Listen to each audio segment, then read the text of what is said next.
الحمد لله رب العالمين. الحمد لله نحمده ونستعينه ونستغفره ونعوذ بالله من شرور أنفسنا ومن سيئات أعمالنا. من يهده الله فلا مضل له ومن يضلل فلا هادي له. وأشهد أن لا إله إلا الله وحده لا شريك له. وأشهد أن محمدا عبده ورسوله. اللهم صل على محمد وعلى آل محمد كما صليت على إبراهيم وعلى آل إبراهيم إنك حميد مجيد. اللهم بارك على محمد وعلى آل محمد كما باركت على إبراهيم وعلى آل إبراهيم إنك حميد مجيد. أما بعد فإن أصدق الحديث كتاب الله وخير الهدي هدي محمد صلى الله عليه وسلم وشر الأمور محدثاتها وكل محدثة بدعة وكل بدعة ضلالة وكل ضلالة في النار. قال الله سبحانه وتعالى: أعوذ بالله من الشيطان الرجيم. بسم الله الرحمن الرحيم.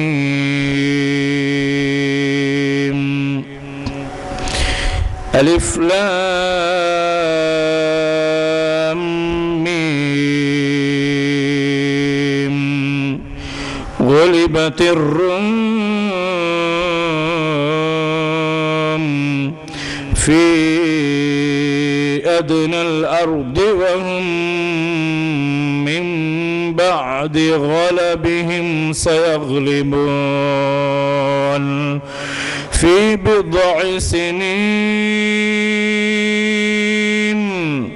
لله الأمر من قبل ومن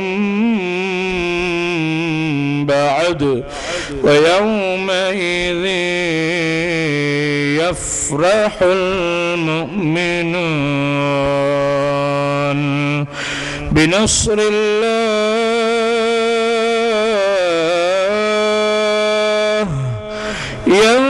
ينصر من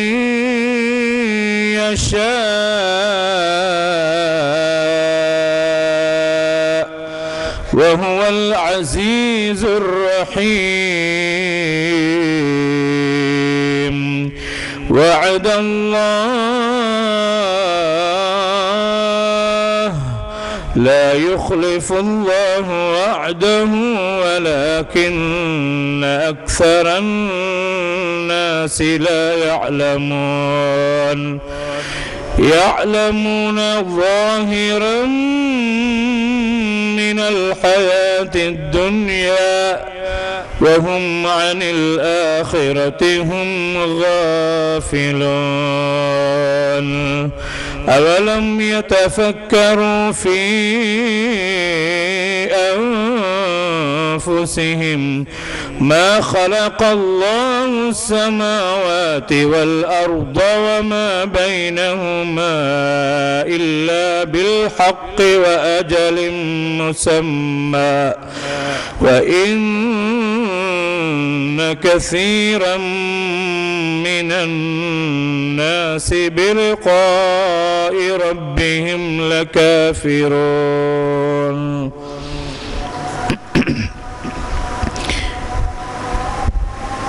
எல்லா புகழும் புகழ்ச்சியும் இவ்வையகத்தை படைத்து ஆளுகின்ற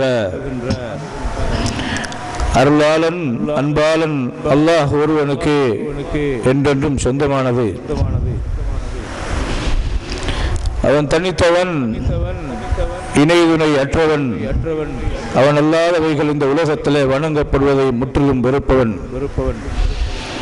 நானும் நீங்களும் எங்கிருந்த போதும் எங்களுடைய அசைவுகளையும் சிந்தனைகளையும் செயல்பாடுகளையும் நன்கு அவதானிக்கின்ற ஆற்றல் பெற்றவன். அவனுக்கு இந்த உலகத்தில் மனிதன் கண்ணை மூடி திறந்து அதனூடாக செய்கின்ற துரோகமும் அந்த ஆற்றல் உள்ள அவனுக்கு மறையாது என்ற மிக பெரும் தகைமைக்குள்ள அந்த அல்லாஹ் ஒருவனுக்கு எல்லா புகழும் சொந்தமானது.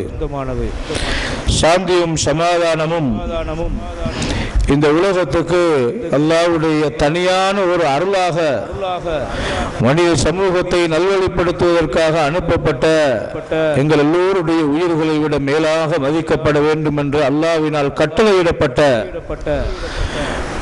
மனிதர் நபிகள் நாயகம் ஸல்லல்லாஹு அலைஹி வஸல்லம் அவர்கள் பேரிலும் அன்னாரிடமிருந்து மார்க்கத்தை இந்த அகிலத்துக்கே பரப்புவதில் தங்களின் உயிரை தியாகம் செய்தது மட்டுமல்ல, தங்களின் வாழ்க்கையையே முன்னுதாரணமாக ஆக்கி அர்ப்பணித்த உத்தம சஹாபாக்களான அந்த மேலான மனிதர்கள், அவர்களை அடுத்து வந்த தாபியீன்கள், தபஉ தாபியீன்கள், இமாம்கள், ஃபுகஹாக்கள், நல்லவர்கள், எல்லா தியாகிகள் மீதும் அல்லாஹ்வுடைய சாந்தியும் சமாதானமும் என்றென்றும் நிலவட்டுமாக. அல்லாஹ்வும் அவனுடைய தூதரும் எதை நமக்கு மார்க்கம் என்று அறிமுகப்படுத்தி இருக்கிறார்களோ வாழ்க்கையிலே முழுமையாக அதை தேடி படித்து அதை ஈமான் கொண்டு நடைமுறைப்படுத்துமாறும், எதை மார்க்கத்துக்கு முரணான காரியங்கள் என்று அவ்வப்போது நம்மை தொட்டு காட்டி தடுத்து நிறுத்தி இருக்கிறார்களோ அப்படியான ஜாஹிலிய சிந்தனைகள், செயல்பாடுகள், பாவமான ஹராமான காரியங்கள் இருந்து முற்றுமுழுதாக தவிர்த்து நடந்து கொள்ளுமாறு அல்லாஹ்வும் அவனுடைய தூதரும் சொன்ன அறிவுரையை இந்த நல்ல நேரத்தில் நான் எனக்கும் உங்களுக்கும் மத்தியிலே சமமாக பகிர்ந்து கொள்கிறேன். அல்லாஹு தஆலா மௌத் வரைக்கும் என்னையும் உங்களையும் சாலிகான நல்ல மனிதர்களாக வாழ வைப்பானாக. நாளை மறுமையில் நபிமார்கள், சுஹதாக்கள், சாலிகான நல்லடியார்களோடு ஒன்றாக இருக்கக்கூடிய அந்த உயர்ந்த வாக்கியத்தையும் அல்லாஹ் எனக்கும் உங்களுக்கும் எல்லோருக்கும் தந்தருள்வானாக. அன்பார்ந்த அல்லாஹ்வுடைய நல்லடியார்களே, அல்லாஹு தஆலா தன்னுடைய அற்புதமான மிகப்பெரிய வாழும் அற்புதமாக அல்லாஹ் அல் குர்ஆனை தான் வைத்திருக்கிறான். அல்லாஹ் ஒருவன் இருக்கிறான் என்பதை நிரூபிக்கின்ற பலமான சக்தி தான் இந்த அல் குர்ஆன் என்பது. மட்டுமல்ல, இந்த உலகத்திலே அல் குர்ஆனை அறிமுகப்படுத்திய அல்லாஹ்வுடைய தூதர் முஹம்மது நபி ஸல்லல்லாஹு அலைஹி வஸல்லம் அவர்கள் எல்லா நபிமார்களையும் போன்று மனிதனாக பிறந்து அல்லாஹ்வினால் தெரிவு செய்யப்பட்ட ஒரு இறை தூதர் தான் என்பதை காலாகாலமாக நிலையாக நின்று நிரூபிக்கின்ற பலமான அற்புதம் தான் இந்த அல் குர்ஆன் என்பது. இதற்கு அல்லாஹ் கையாண்ட வழிகள் பல இருக்கின்றன. ஒன்று, இலக்கிய ரீதியாக அல்லாஹ்வுடைய தூதர் அவரால் கற்பனை பண்ணி பார்க்க முடியாத அளவுக்கு மிகப்பெரிய பட்டதாரிகள், மிகப்பெரிய பழுத்த அறிஞர்கள் எல்லாம் இருக்கின்ற சபையிலே இலக்கிய அடிப்படையிலே எழுத வாசிக்க தெரியாத ஒரு நிலையை அல்லாஹ்வுடைய தூதருக்கு ஏற்படுத்தி அந்த தூதர் வழியாக வாயால் அவர் ஓதி காண்பிக்கிறார். இந்த மனித சமூகத்துக்கு முதல் மனிதர் அல்லாஹ்வுடைய தூதர் தான் ஓதுவார். உலகத்துக்கே ஆயத்துகளை அறிமுகப்படுத்துவது அல்லாஹ்வுடைய தூதர்தான். மனித சமூகத்துக்கு முதலாவது முன்மொழிவது அல்லாஹ்வுடைய தூதர்தான். ஆனால் இந்த வார்த்தையை மொழிந்த உடனேயே உலகமெல்லாம் பரவுகின்ற அளவுக்கு அம்பலமாகிவிடும் அந்த ஆயத்துகள். ஏனென்றால் எழுத்தாளர்கள் இந்த நேரமும் தயார்படுத்தப்பட்டு தான் நபியுடைய பாசறையில் இருந்தது. அல்லாஹ்வுடைய தூதருக்கு இன்ன ஆயத்து இறக்கப்பட்டது என்று சொன்னால் மதீனா பெருவழியிலே அந்த ஆயத்து ஓதி காண்பிக்கப்படும். சுப்ஹானல்லாஹ். அல்லாஹ்வுடைய தூதர் எழுத வாசிக்க தெரியாத ஒரு நிலையிலே அவரை அல்லாஹ் ஆக்கி மிகப்பெரிய இலக்கியவாதிகளால் கற்பனை கூட பண்ணி பார்க்க முடியாத ஆயத்துகளை இவர் ஓதுகிறார் என்றால் எப்படிதான் இவர் ஓதுகிறார்? கற்பனையாக இதை வடிவமைக்க முடியாது. மனிதனின் பகுத்தறிவால் அதை புரிந்து கொள்ள முடியாது. எழுத தெரிந்த வாசிக்க தெரிந்தது மட்டுமல்ல, மிகப்பெரிய சிந்தனா சக்தியுள்ள சிந்தனைவாதிகள் எல்லாம் இருந்த சபையிலே எழுத வாசிக்க தெரியாத ஒரு மனிதர் அரேபிய தீபகற்பத்திலே பேசுவதாக இருந்தால் இலக்கியவாதிகளை அதிர வைக்கக்கூடிய அளவுக்கு இந்த வார்த்தைகள் அமையமாக இருந்தால் எப்படிதான் இதை பேசுவார் என்று அவன் யோசித்தால் இது மனித வார்த்தை அல்ல என்ற முடிவுக்கு வருவதை தவிர வேறு பதில் கிடையாது என்ற நிலையில் அல்ல ஆயத்துக்களை அமைத்தான். இது ஒரு சமாச்சாரம், இது ஒரு தலைப்பு. இன்னும் ஒரு அடிப்படையில் அல்லாஹ்வுடைய தூதர் அவர் அல்லாஹ்வுடைய தூதர் தான் என்பதை நிரூபிக்க அந்த காலத்திலே வாழ்ந்த மனிதனால் மட்டுமல்ல, நபியுடைய மரணத்துக்கு பின்னால் வருகிற காலத்திலே புரிந்து கொள்கிற அளவுக்கு அல்லது ஆயத்து இறங்குகிற நேரத்திலே புரிந்து கொள்ள முடியாத ஒன்றை நபி மௌத்தாகிறதுக்கு முன்னால் அந்திம காலத்திலே அதை புரிந்து கொள்கிற நிலையிலே அவைகளை உருவாக்குகிற மாதிரியான முன்னறிவிப்புகள், அப்படியான சில விடயங்களை எல்லாம் ஆயத்துகளினூடாக இறக்கி சுப்ஹானல்லாஹ் இவர் சொன்னது இப்படியே நடக்கிறது, சொன்ன மாதிரி அந்த காலத்தில் நடந்திருக்கிறது, ஒரு வருடத்தை கூட தாண்டவில்லையே என்று மனிதன் யோசித்தால் மனித அறிவால் கற்பனை பண்ணி பார்த்து அதை மனிதனால் கிரகிக்க முடியாத, மனிதனின் அறிவுக்கு எட்டாத ஒரு விடயத்தை இந்த மனிதர் பாலைவனத்தில் இருந்து கொண்டு சொல்கிறாரே, இது நடந்தது என்றால் இவராக கற்பனை பண்ணி இதை சொல்ல முடியாது. இவர் அதில் புகுந்து கொண்டு விளையாடி சொல்லவில்லை, ஆய்வு செய்யாமல் ஆய்வு செய்யும் இடத்துக்கு செல்லாமல் இவர் வீட்டில் இருந்து கொண்டு இதை சொல்வதாக இருந்தால், சொன்ன மாதிரி நடக்கிறதாக இருந்தால் இவர் அல்லாஹ்வுடைய தூதர் தான் என்பதை அக்கால மனிதன் புரிந்து கொள்ளும் விதத்தில் அல்லாஹ் அப்படி ஒரு ஏற்பாட்டை செய்திருக்கிறான். கடந்த கால யூத கிறிஸ்தவர்களுடைய வரலாறுகளை எடுத்து பார்த்தால் அவர்களுடைய வரலாறு அரபு பாஷையிலே பதியப்படாமல் இருந்த நேரத்தில் ஹிப்ரு பாஷையிலே அரபு பாஷையே வாசிக்க தெரியாத மனிதர் அரபி அல்லாத சுரியானி பாஷையிலே வந்த வரலாறுகளை பாலைவனத்தில் இருந்து கொண்டு அச்சாக வார்த்தை சொல்கிறார் என்றால் அந்த கிரந்தங்கள் எல்லாம் யூதர்களுடைய கிரந்த யூதர்களிடத்திலையும் கிறிஸ்தவர்களுடைய கிரந்தம் கிறிஸ்தவர்களிடத்திலையும் அவர்கள் பொக்கிஷமாக வைத்துக் கொண்டு அடுத்தவர்களுக்கு வரலாறு சொல்லிக் கொண்டிருந்தார்களே, அந்த வரலாறுகளை திருத்தி சரியான வரலாற்றை குர்ஆனுடைய ஆயத்துகளினூடாக இம்மனிதர் சொல்கிறார் என்றால் இதை எப்படிதான் வாசிக்காமல் இதை சொல்ல முடியும்? ஒன்றிற்கு ஒரு கிறிஸ்தவன் தான் இதை சொல்லிக் கொடுத்திருக்க வேண்டும். அப்படி கூட கற்பனை பண்ணினார்கள். கிறிஸ்தவர்களின் ஒட்டுமொத்த சமூகத்தின் கொள்கை அவர்களுடைய சமாச்சாரத்தில் ரகசியங்களை அரபிகளிடத்தில் சொல்ல மாட்டார்கள் என்ற நிலையை உருவாக்கி எந்த விதமான தொலைத்தொடர்புகளும் இல்லாமல் சாதனங்களும் இல்லாமல் இவராக சொல்கிறார் என்றால் அதில் அச்சிமாறாமல் சொன்னார் என்றால் இவர் உண்மையான அல்லாஹ்வுடைய நபிதான் என்பதை லேசாக புரிந்து கொள்ள அல்லாஹ் ஏற்பாடுகளை செய்திருக்கிறான். மட்டுமல்ல, அல்லாஹ்வுடைய தூதர் சில வார்த்தைகளை சொன்னார்கள், அது முன்னறிவிப்பாக சொல்லப்படுகிறது.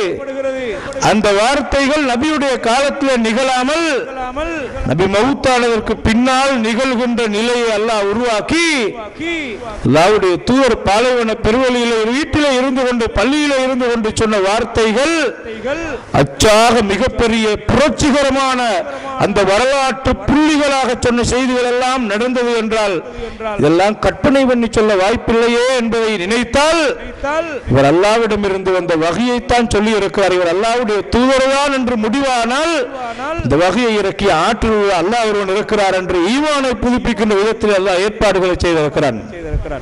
மட்டுமல்ல, உலகம் அழியும் வரைக்கும் சில அம்சங்களை அல்லாஹ்வுடைய தூதரின் வாயினாலும் குர்ஆனுடைய ஆயத்துகளின் ஊடாகவும் சில அற்புதமான விடயங்களை அல்லாஹ்வுடைய தூதர் சொல்லி இருக்கிறார்கள்.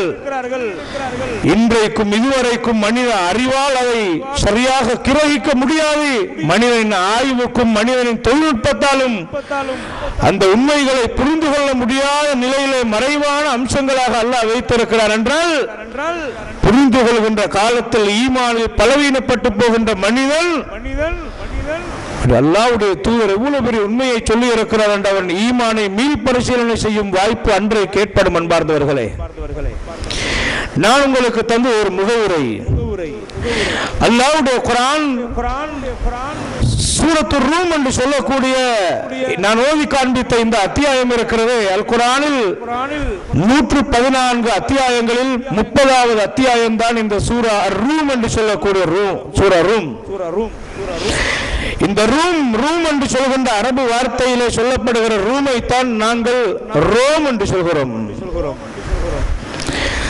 ரோம் பாரசீகம் என்று அன்றைய காலத்தில் மிகப்பெரிய சக்தி வாய்ந்த வல்லரசுகளாக அவைகள் பேசப்பட்டன.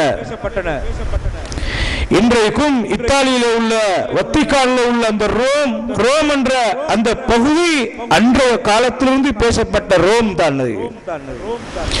ஆனால் அக்காலத்தில் ரோம் பாரசீகம் என்று இரண்டு மிகப்பெரிய சக்தி வாய்ந்த மிகப்பெரிய நிலப்பரப்புகள் இருந்தன. அந்த நிலப்பரப்பின் அரசியல் மாற்றம் குறித்து தான் இந்த ஆயத்து பேசுகிறது. உலகத்தில் கிட்டத்தட்ட 2 பகுதியை நிலப்பரப்பை ஆட்சி செய்த இந்த ரோமர்களும் பாரசீகர்களும் தான். அதிசயத்தை அதிசயமான நிலையிலே வைத்து பேசினால் தான் அது பேரதிசயமாக மாறும். அல்லாஹ் எப்படி பேச வைக்கிறார் என்று பாருங்கள். இந்த ஆயத்துக்குள்ளே அல்லாஹ்வுடைய தூதர்தான் என்பதை நிரூபிக்கின்ற பலமான ஒரு அற்புதத்தை அல்லாஹ் இந்த ஆயத்துக்குள்ளே அக்காலத்திலே வைத்திருந்தான். அன்றைய காலத்தில் நபியுடைய காலத்தில் மக்காவில் பிரச்சாரம் செய்து கொண்டிருக்கிற நேரம் நபிகளார் விரல் விட்டு எண்ணக்கூடிய நபித்தோழர்களோடு மக்காவுடைய தஅவா பணி நடந்து கொண்டிருக்கிற நேரம் அப்பாவி தோழர்கள் இஸ்லாத்தை ஏற்றுக்கொண்ட நேரத்தில் சொல்லனா தொல்லைகளுக்கு ஆளாக்கப்பட்டு சித்திரவதை அரங்கேற்றப்பட்டுக் கொண்டிருக்கும் நேரம்,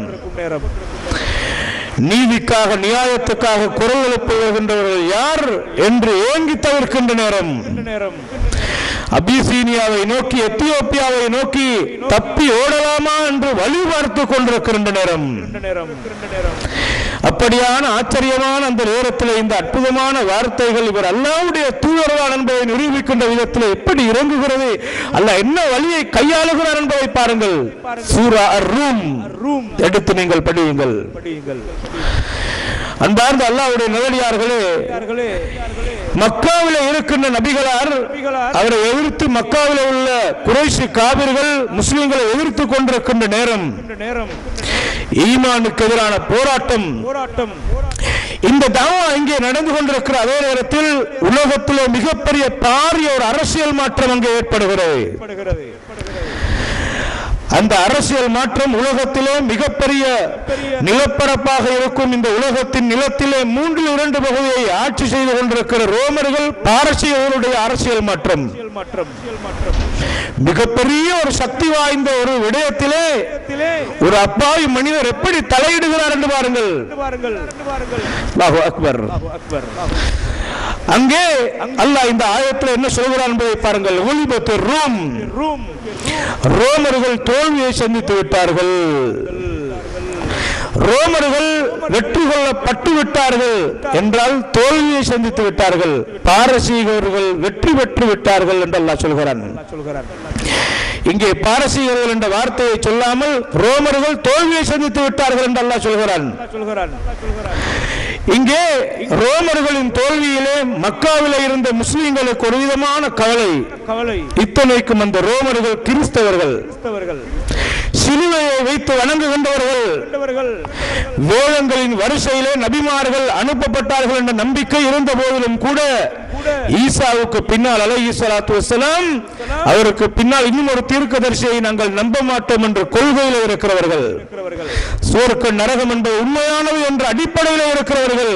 ஆனால் அல்லாஹ்வுக்கு அவர்கள் எல்லை மீறி புகழ போனதனால் சிறுக்கான நிலையிலே சென்று தவிர்க்கின்ற நிலையிலே உள்ளவர்கள் அவர்கள். ஆனால் இந்த ரோமர்களை எதிர்த்து போராடுகின்ற பாரசீகர்களை பொறுத்தவரையில் அவர்கள் நெருப்பை வணங்கிக் கொண்டிருக்கின்றவர்கள். நீங்கள் ரோமையும் பாரசீகத்தையும் சரியாக இன்றைய காலத்திலே பார்ப்பதாக இருந்தால் பாரசீகம் என்பது ஈரான், ஈராக் போன்ற இந்த அந்நித்த பிரதேசங்களை பொறுத்தவரையில் அதற்குட்பட்ட அந்த மிகப்பெரிய நிலப்பரப்பை கொண்டதுதான் பாரசீகம் என்று சொல்வது, நெருப்பு வணங்கிகள். அதனால் தான் அரபியிலே அல் ஃபுருஸ் அல் ஃபாரிசி என்று சொல்வது. சல்மானுல் ஃபாரிசி என்ற அந்த சஹாபி அந்த ஏரியாவில் இருந்து வந்தவர் தான். ஏற்கனவே அவர் ஒரு நெருப்பு வணங்கிக்கு மகனாக பிறந்தவர். ஆனால் ரோமை பொறுத்தவரையில் மிகப்பெரிய ஒரு நிலப்பரப்பாக இருந்தது ரோம் என்பது. அன்றைய காலத்தில் மேற்கு ரோம் கிழக்கு ரோம் என்று இரண்டாக பிரிக்கப்பட்டிருந்தது. இத்தாலியிலே ஐரோப்பிய நாடுகள் என்று பார்க்கிற நேரத்தில் அந்த ஐரோப்பிய நாடுகள் எல்லாம் ரோம் ஆட்சிக்கு உட்பட்டதாகத்தான் அன்றைய காலத்தில் இருந்தது, ரோமர்களுடைய உட்பட்ட இடமாகத்தான் இருந்தது. அதனால்தான் ஐரோப்பிய நாடுகளின் ஒரு எல்லையாக இன்றைக்கு இருக்கக்கூடிய அந்த மேற்கு ரோம் தான் இன்றைக்கு இத்தாலியில் இருக்கக்கூடிய ரோம். ஆனால் இந்த குர்ஆனுடைய ஆயத்தை பேசுகிற ரோம் எது என்றால் கிழக்கு ரோமை தான் பேசுகிறது. அன்றைய காலத்தில் கிழக்கு ரோமாக மிக பெரும் தலைமையமாக இருந்தது துருக்கி. அன்பார்களே, அதை அன்னித்த பல நாடுகள் அதற்குள்ளே உட்பட்டதாக இருந்தது. அல்லாஹ் இந்த ரோமர்கள் வெற்றி கொள்ளப்பட்டார்கள், அவர்கள் தோல்வியை சந்தித்து விட்டார்கள் என்று சொல்கிற நேரத்தில் மிகப்பெரிய சக்தி வாய்ந்த ரோமாக அறிமுகப்படுத்தப்பட்டது கிழக்கு ரோம் தான். அன்பார்ந்த அல்லாஹ்வுடைய நல்லடியார்களே, இந்த ரோமர்களும் பாரசீகர்களும் ஏன் சண்டையிட்டார்கள் என்று கேட்டால் நீங்கள் பார்க்கலாம், ரோம் பாரசீகம் என்ற இரண்டோடு சேர்த்து ஷாம் தேசம் என்று ஒன்று இருக்கிறது. அந்த ஷாம் தான் சிரியா, பலஸ்தீன், இந்த மாதிரியான லெபனான் போன்ற நாடுகள் உட்பட்ட பகுதிதான் இந்த ஷாம் என்று சொல்லக்கூடியது. ஷாம் என்பது வளமான இடம். அந்த இடத்தை கருவு பொருளாக வைத்துத்தான் ரோமர்களும் பாரசீகர்களும் சண்டையிடுவார்கள். அரசியல் போராட்டம் இந்த ஷாமை யார் கையில் வைத்துக் கொள்வது என்ற போராட்டம். மஸ்ஜிதுல் அக்ஸா அந்த காலத்திலிருந்தே அது கைமாறுகிற ஒரு நிலையிலே அல்லாஹ் அப்படி வைத்திருக்கிறான். கண்ணியத்துக்குரிய அன்பார்ந்தவர்களே, ரோமர்களின் ஆதிக்கத்திலே மஸ்ஜிதுல் அக்ஸா அவர்கள் கிறிஸ்தவர்களாக இருந்த நேரத்திலும் அதை பெரிதாக மதிக்கிறார்கள். அந்த நேரத்தில் அந்த இடத்திலே அவர்கள் ஆட்சி நடத்தி கொண்டிருக்கிற நேரத்தில் தான் பாரசீகர்கள் அதை வெற்றி கொள்கிறார்கள். வெற்றி கொண்டதற்கு பின்னால் அந்த பலஸ்தீனத்துக்குள்ளே அத்துமீறி சென்று மஸ்ஜிதுல் அக்ஸாவிலே இருந்த அவர்கள் பள்ளிவாயலுக்குள்ளே சிலைகளை எல்லாம் வைத்திருந்தார்கள். ஈசா அலைஹிஸ்ஸலாத்துடைய பெயரை சொல்லி சிலுவைகள் எல்லாம் வைத்திருந்தார்கள். அதெல்லாம் மத ரீதியான போராட்டத்தின் அடிப்படையில் அவர்கள் எல்லாம் தகர்த்து தாக்கி போட்டார்கள். அந்த இடத்தை இவர்கள் பிடித்துக் கொண்டார்கள். இந்த போராட்டம் மிகப்பெரிய சக்தி வாய்ந்த இரண்டு சக்திகளுக்கு இடையே அரசியல் போராட்டம். உலகமே அதை பார்த்துக் கொண்டிருக்கிறது. நீங்கள் பார்க்கலாம், அன்றைய காலத்தில் ரோமர்கள் மிகப்பெரிய சக்தி வாய்ந்தவர்களாக இருந்தார்கள். ஆனால் ஆங்காங்கே ஒவ்வொரு சிறிய சிறிய மன்னர்கள் எல்லாம் அந்த இடத்துல இருந்தாலும் அந்த ரோமர்களுடைய கட்டுப்பாட்டுக்கு கீழே தான் சிறிய மன்னர்களாக அன்றைக்கு இருந்ததை பார்க்கலாம். கண்ணியத்துக்குரியவர்களே, மக்காவிலே இருந்து இவர்கள் அவதானிக்கிறார்கள். அங்கே நடக்கிற போராட்டம் என்ன? உலகமே பேசிக் கொண்டிருக்கிற நேரம் ரோம் வெற்றி கொள்ளுமா பாரசீகம் வெற்றி கொள்ளுமா என்ற நிலையிலே ஆளுக்கால் மன ரீதியாக உள ரீதியாக ரோமர்களுக்கு சில பேர் ஆதரவு தெரிவித்தார்கள், சில பேர் பாரசீகத்துக்கு ஆதரவு தெரிவிக்கிறார்கள். மக்காவுடைய நிலையை பொறுத்தவரையில் முஸ்லிம்கள் ரோமர்களுக்கு ஆதரவு தெரிவிக்கிறார்கள். மக்கா காபிர்கள் எல்லாம் பாரசீக நெருப்பு வணங்கில் வெற்றி பெற வேண்டும் என்று ஆதரவு தெரிவித்துக் கொண்டிருக்கிற நேரம் எது சூடு பிடிக்கிறோ அதை வைத்து அல்லாஹ் ஒரு அற்புதத்தை நிகழ்த்துகிறான். ரோமர்கள் தோல்வியை சந்தித்த உடனே இந்த நேரத்தில் முஸ்லிம்கள் எதிர்பார்த்த அந்த வெற்றி கிடைக்கவில்லை. ஒரு விதமான மனதில் ஒரு விதமான கவலை. காவிர்கள் குதூகலமாக கொண்டாடி கொண்டிருக்கிறார்கள். பாரசீகம் ரோமை அடித்து தகர்த்திய வரலாற்றை பார்த்தால் பல்லாயிரக்கணக்கான வீரர்களை இழந்து இனிமேல் ரோமர்கள் தலை தூக்குவார்கள் என்ற கேள்விக்குறி பகுத்தறிவுக்கு முன்னால் வந்து நின்று கொண்டிருக்கிற நேரம். பகுத்தறிவு சொல்கிறது, அன்றைய காலத்தில் அரசியல் மாற்றங்கள் ஏற்பட்டால் அதை தகர்த்து சின்னாபின்னப்படுத்தி இனிமேல் தலை தூக்க முடியாத அளவுக்கு சப்பி துப்பி போட்டு விடுவார்கள். உலகம், அறிவு, பகுத்தறிவு, அனுமானம் எல்லாம் அவைகளுக்கு முன்னால் ரோமர்கள் இனி தலை தூக்குவார்களா என்ற கேள்விக்குறிதான் இருக்கிறது. எழுத வாசிக்க தெரியாத இந்த உம்மி நபியுடைய வாயினால் அல்லாஹ் ஆயத்தை இறக்குகிறான். ஆச்சரியம். في أدنى الأرض وهم من بعد غلبهم سيغلبون.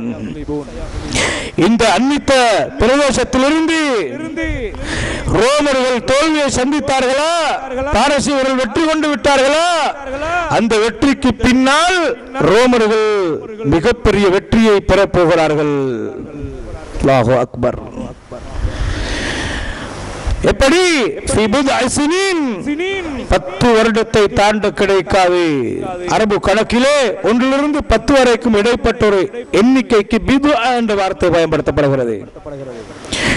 இந்த 10 வருடத்துக்குள்ளே பாரசீகத்தை ரோமர்கள் அடித்து பிடிப்பார்கள், ரோமர்கள் வெற்றி கொள்வார்கள் என்று மக்காவில் இருந்து கொண்டு எழுத வாசிக்க தெரியாத ஒரு சாதாரண மனிதர், அல்லாஹ்வுடைய தூதர்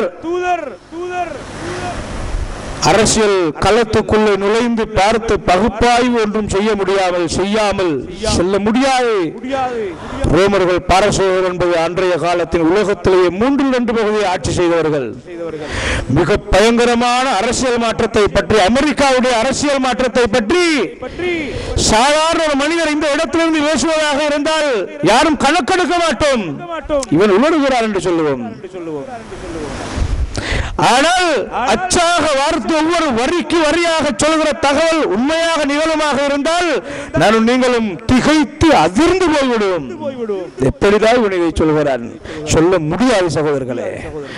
அல்லாஹ்வுடைய வஹியை கொண்டு மட்டும்தான் ஒருவனால் சொல்ல முடியும். இதை தவிர வேறு எதனால் சொன்னாலும் அது பொய்யாகத்தான் இருக்கும். அன்பார்ந்த அல்லாஹ்வுடைய நல்லடியார்களே, நபிகளார் சொல்கிறார்கள் என்ற ஆயத்து இறங்குகிறது. 10 வருடத்தை தாண்ட கிடைக்காது. அதற்குள்ளே ரோமர்கள் பாரசீகர்களை வெற்றி கொள்வார்கள் என்று சொன்னவுடனே பகுத்தறிவு முன்னால் வந்து நின்றவர்கள், பகுத்தறிவோடு சிந்தித்தவர்கள், அனுமானத்தோடு பார்த்தவர்கள் எல்லாம் அதிர்ந்து போகிறார்கள். நடக்காது. இது முஹம்மது ஸல்லல்லாஹு அலைஹி வஸல்லம் அவருடைய சொந்த வார்த்தையாக இவர் சும்மா சொல்கிறார். மக்கா காபிர்கள் எல்லாம் வந்து முஸ்லிம்களுக்கு இந்த ஆயத்து இறங்கினவுடனே ரோம் பாரசீகம் மிகப்பெரிய சக்தி வாய்ந்த 2 சக்திகளுக்கு இடையில நடக்கிறது. பாரசீகம் வெற்றி கொண்டு பயங்கரமான தோல்வியை ரோமர்கள் சந்தித்திருக்கிறார்கள். இனி எப்படிதான் வெற்றி கொள்ள முடியும்? 10 வருடத்துக்குள்ளே ஒரு அரசியல் மாற்றம் ஏற்படுமா? முஸ்லிம்கள் யாரும் அப்படி ஒரு கட்டுகளவேனும் சிந்திக்கவில்லை. அல்லாஹ் சொல்கிறான் நடக்கும். இதான் ஈமான், இதான் நம்பிக்கை. அல்-உமூருல் கைபிய்யா, மறைவான விவகாரங்கள் என்று வருகிற நேரத்தில் குர்ஆனிலே வந்தாலும் சரி, சஹீஹான ஹதீஸிலே வந்தாலும் சரி, ஒரு மூமினின் நிலைப்பாடு ஆமன்னா, நம்ப வேண்டும். நடக்குமா? கேட்கக்கூடாது. இது பகுத்தறிவால் ஒத்துக்கொள்ள முடியுமா? குர்ஆனிலே வந்தால் பகுத்தறிவுக்கு படாவிட்டாலும் குர்ஆனிலே வந்து விட்டதை நம்புகிறார்.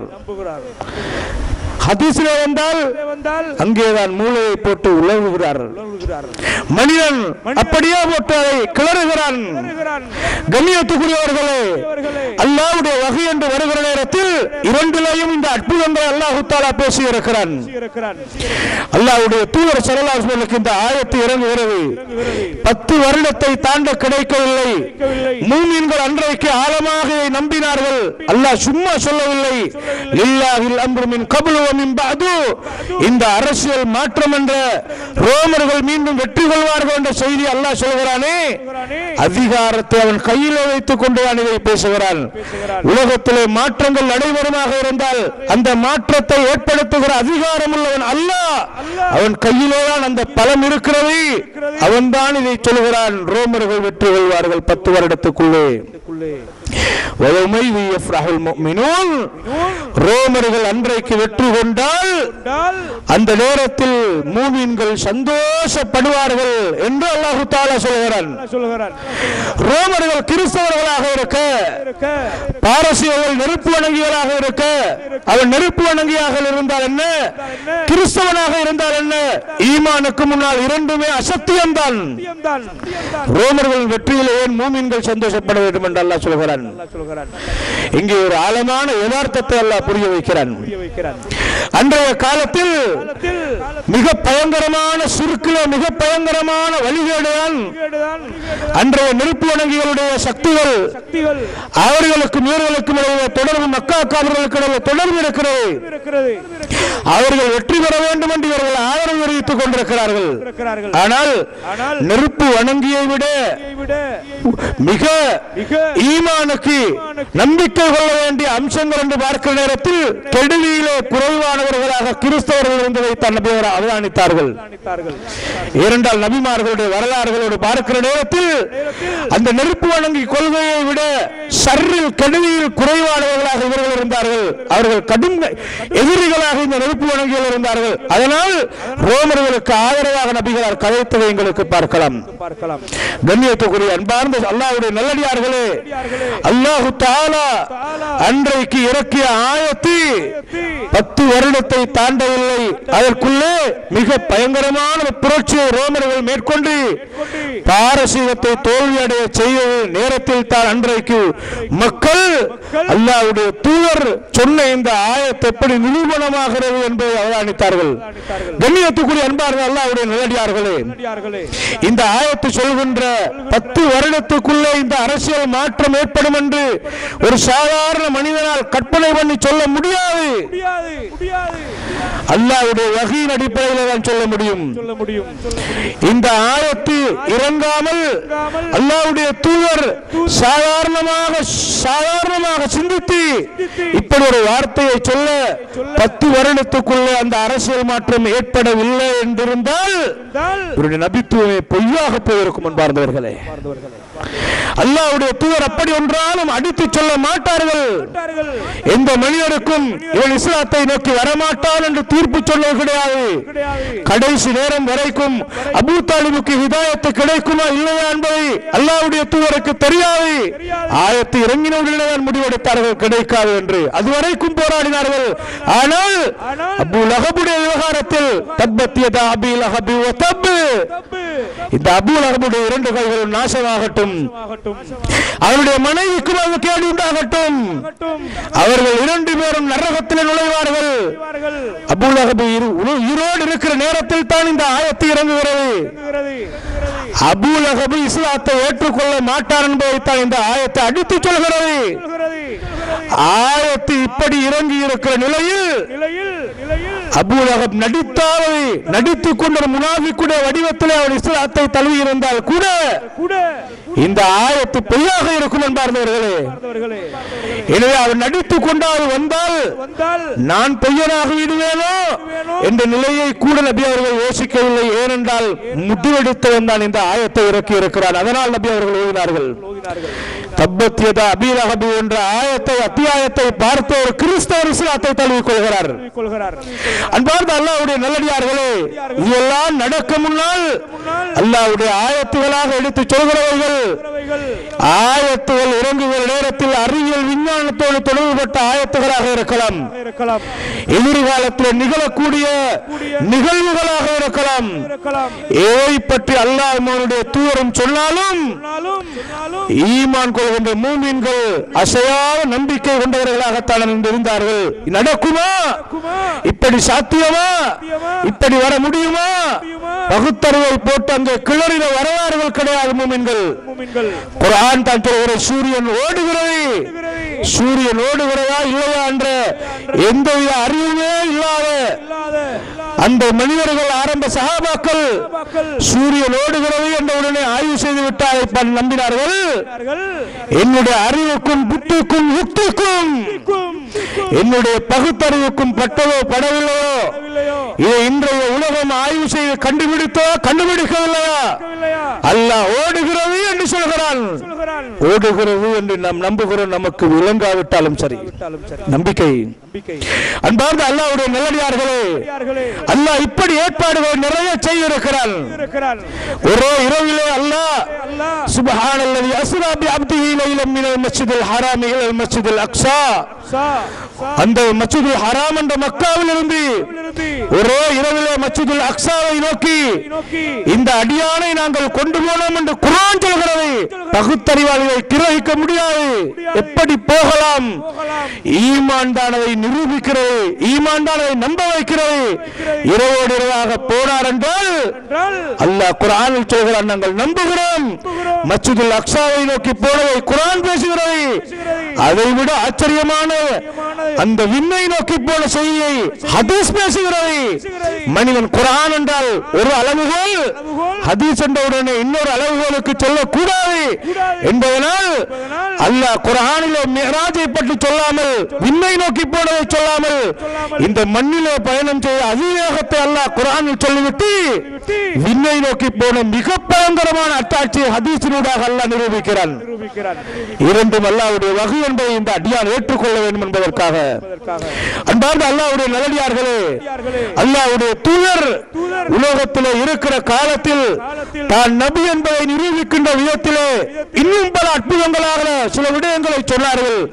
குர்ஆனை சொல்லி இருக்கிறது. மனித அறிவுக்கு அப்பாற்பட்ட விதத்திலே மிக பயங்கரமான அற்புதத்தை அல்லாஹ் உலகத்திலே நிகழ்த்தி கொண்டு இருக்கிறான். குர்ஆன் சொல்கிறது, இன்ன யஜூஜ் வ மஜூஜ் முஃப்ஸிதூன ஃபில் அர்ல். யஜூஜ் மஜூஜ் என்ற கூட்டத்தார்கள் மிகப்பெரிய அற்புதங்களாக மறுமையின் கடைசி 10 அடையாளங்களில் ஒன்றாக யஜூஜ் மஜூஜ் என்ற கூட்டத்தார்கள் வெளியேற்றப்படுவார்கள். அவர்கள் இதே பூமிக்குள்ளே வேறொரு பூமியில் அல்ல, இந்த பூமியிலே வாழ்ந்தவர்கள். இதே பூமியை சுற்றி வலம் வந்த துல்கர்னைன் என்று சொல்லக்கூடிய ஒரு மாமனிதர் அல்லாஹ் அவருக்கு ஆற்றலை கொடுத்து மனித சக்தி அல்லாஹ் பிரயோகித்து, ஏனென்றால் அல்லாஹ்வாக உருவாக்கி அல்லாஹ்வே அவர்களை மறைத்தான் என்றால் மனிதன் அதை புரிந்து கொள்வதில் தூரத்துக்கு செல்வான். மனிதனுடைய பலவீனத்தை காட்டி அல்லாஹ் அற்புதத்தை நிகழ்த்துகிற நேரத்தில் அதை மிகப்பெரியதாக அவன் புரிந்து கொள்வான். அன்றைய காலத்தில் துல்கர்னைன் என்ற மனிதர் வருகிறார்.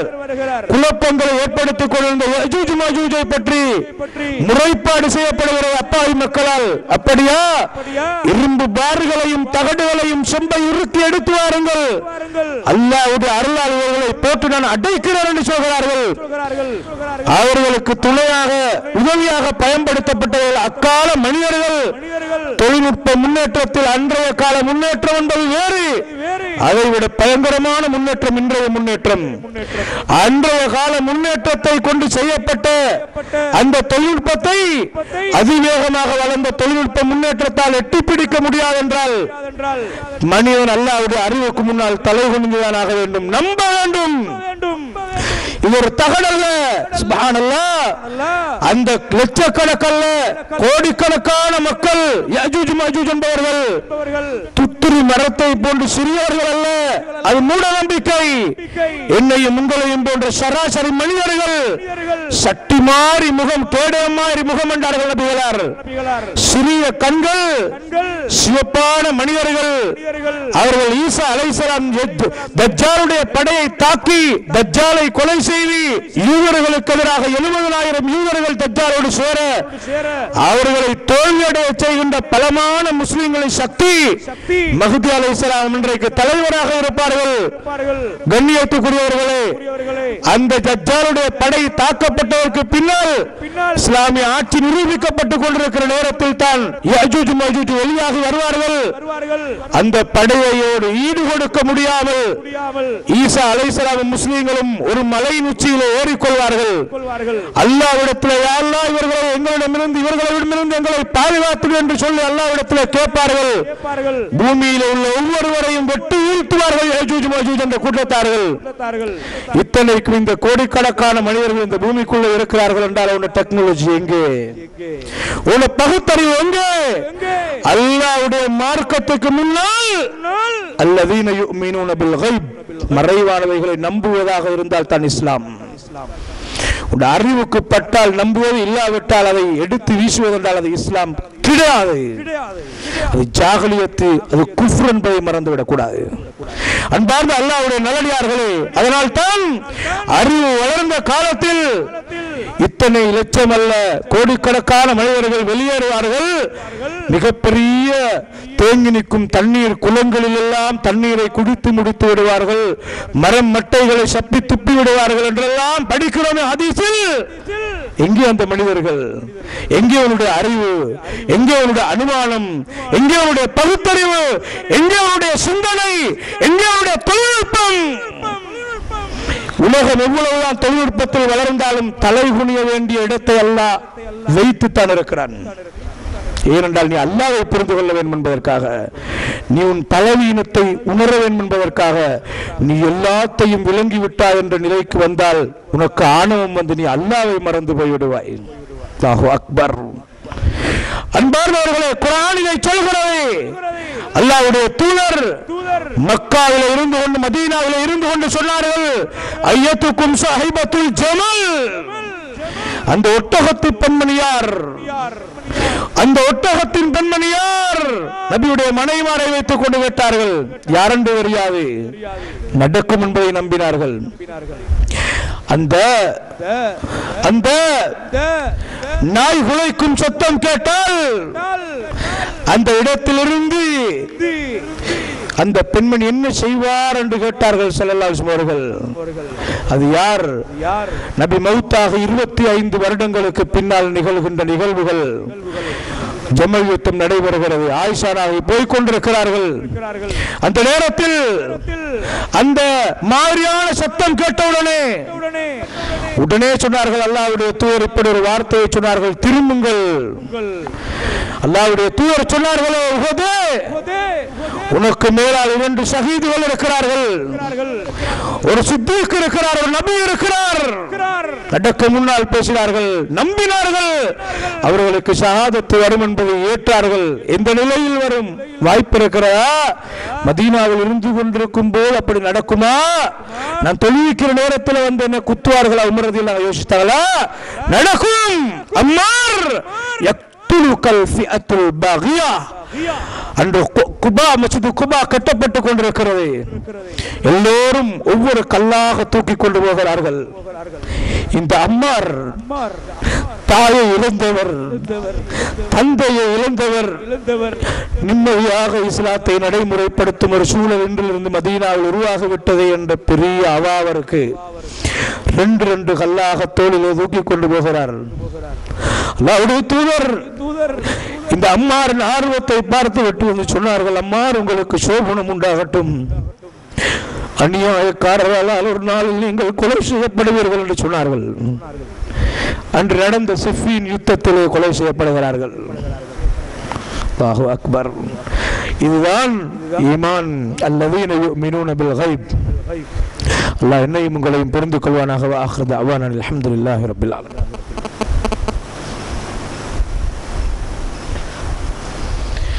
அல்ஹம்துலில்லாஹி ரப்பில் ஆலமீன். وهو ولي الصالحين ولا عدوان إلا على الظالمين. وصلى الله وسلم على نبينا محمد وعلى آله وأصحابه وأتباعه أجمعين. أما بعد.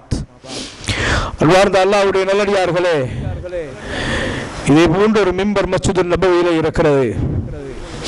மிம்பரில் ஒரு நாள் அல்லாஹ்வுடைய தூதர் உட்கார்ந்து இருக்கிற நேரம், உரை நிகழ்த்தி கொண்டிருக்கிற நேரம், தன்னுடைய பேர பிள்ளை கீழே இருந்து அழுது கொண்டிருக்கிறார். ஹசன் ரலியல்லாஹு அன்ஹு அவர்கள், சின்ன பிள்ளை, அவருக்கு என்ன என்று தெரியாது. மிம்பரிலிருந்து கீழே இறங்கி போய் அந்த பிள்ளையை எடுத்து கொண்டு வந்து மிம்பரிலே உட்கார வைத்து விட்டு நபி சொன்னார்கள், என்னுடைய இந்த பிள்ளை ஒரு காலத்தில் தலைவராகுவார்.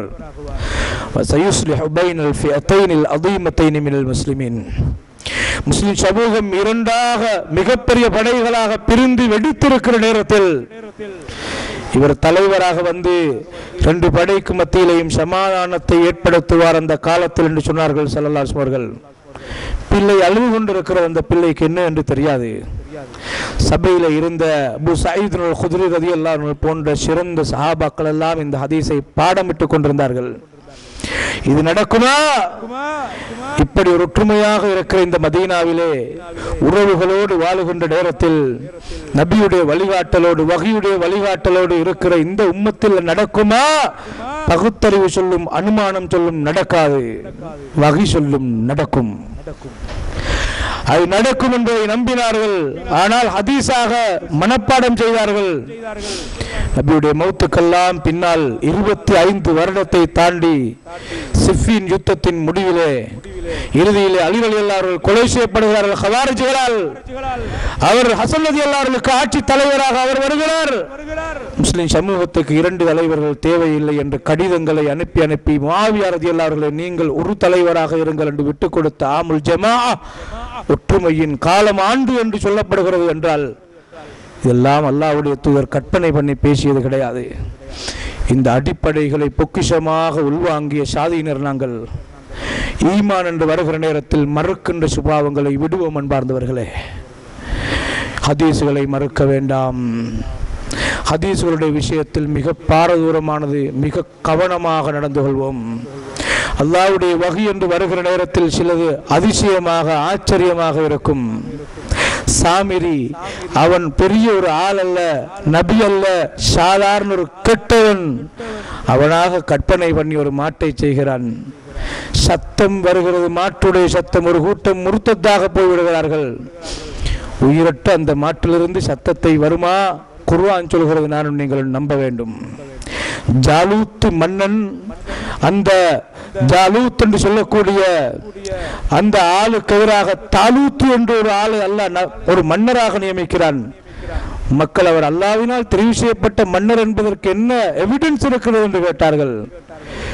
ஐயத்தியக்கும் தாபூத்து ஃபீஹி சகீனத்தும் மிர் ரப்பிக்கும், அல்லாஹ்வுடைய மலக்குமார்கள் இன்ன ஆயத்த முல்கிஹி ஐயத்தியக்கும் தாபூத்து ஃபீஹி சகீனத்தும் மிர் ரப்பிக்கும் வ பகியத்தும் மிம்மா தரக ஆலு மூஸா வ ஆலு ஹாரூன தஹ்மிலுல் மலாயிகா. மலக்குமார்கள் ஒரு பெட்டியை தூக்கி கொண்டு கீழே வருவார்கள். அதிலே அவர்களுக்கு அமைதி இருக்கும். அல்லாஹ் கண்ணுக்கு முன்னால் அந்த அற்புதத்தை காட்டுகிறான். குர்ஆன் சொல்கிறது. எனவே ஈமானுடைய விவகாரத்தில் மிக தெளிவாக இருப்போம். இந்த உண்மைகள் எல்லாம் நிரூபிக்கப்பட்ட உண்மைகளாக இருந்தால் எங்களை படைத்து அல்லாஹ் ஒருவன் இருக்கிறானா இல்லையா? எங்களுக்கு வழிகாட்டி சென்ற நபிகளார் அல்லாஹ்வுடைய தூதர் என்பதிலே சந்தேகம் இருக்கிறதா? இந்த 2 பேரும் சொன்ன மறுமை வாழ்க்கையில் எங்களுக்கு என்ன சந்தேகம் வர முடியும்? சந்தேகம் இல்லை என்றிருந்தால் நானும் நீங்களும் அல்லாஹ்வுடைய விவகாரத்தில் இவ்வளவு கவனமாக பணிவாக மறுமை ஒன்றொன்று இருக்கிறதே என்ற அந்த பக்குவத்தோடு ஏன் நாங்கள் வாழாமல் இருக்க வேண்டும்? அல்லாஹ் என்னையும் உங்களையும் புரிந்து கொள்வானாக. ஆகிர் தஅவானா அல்ஹம்துலில்லாஹி ரப்பில் ஆலமீன்.